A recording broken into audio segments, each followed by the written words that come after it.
स्वागत है आपका हमारे चैनल में। दोस्तों, आज की जो कहानी सुनाऊंगा यह आपको समय पर काम कराने की आदत डाल देगी। ध्यान से सुनना।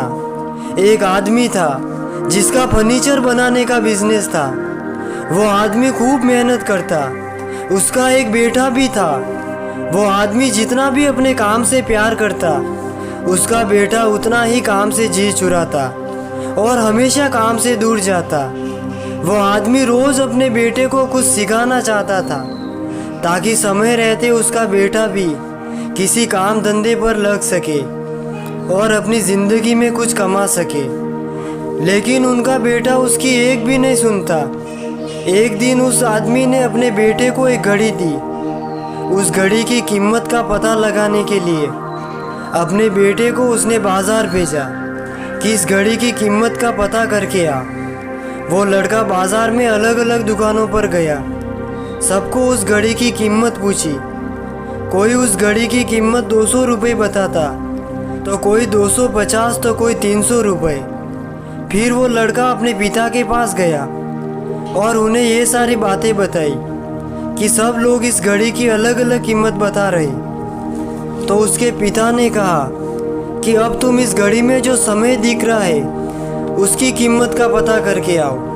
वो लड़का फिर बाज़ार गया और अलग अलग लोगों से उस घड़ी के समय की कीमत पूछी। तो कोई उसे पागल कहता, तो कोई उसे बेवकूफ़ कहता। कुछ लोग तो उस पर हंसते भी थे।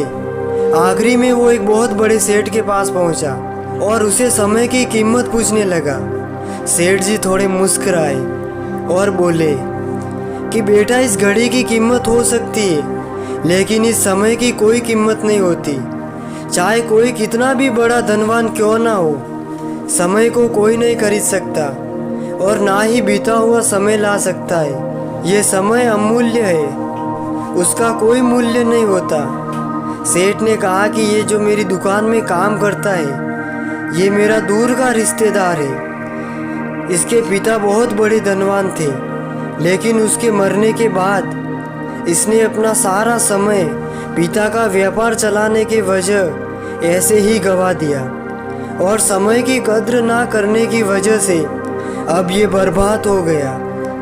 आज इसे कोई भी काम नहीं देना चाहता, इसीलिए ये मेरी दुकान पे काम करता है। सब समय समय का खेल है। अगर समय रहते हम जाग गए तो समय हमारा जीवन बदल देता है, लेकिन अगर समय बीत गया तो हम किसी भी कीमत पर उसे वापस नहीं ला सकते। सेठ की यह बातें सुनकर वो लड़का समझ गया कि उसके पिता क्या समझाना चाहते हैं। दोस्तों, हम भी यही गलती करते हैं। समय रहते हम वो काम नहीं करते जो हमें करना चाहिए।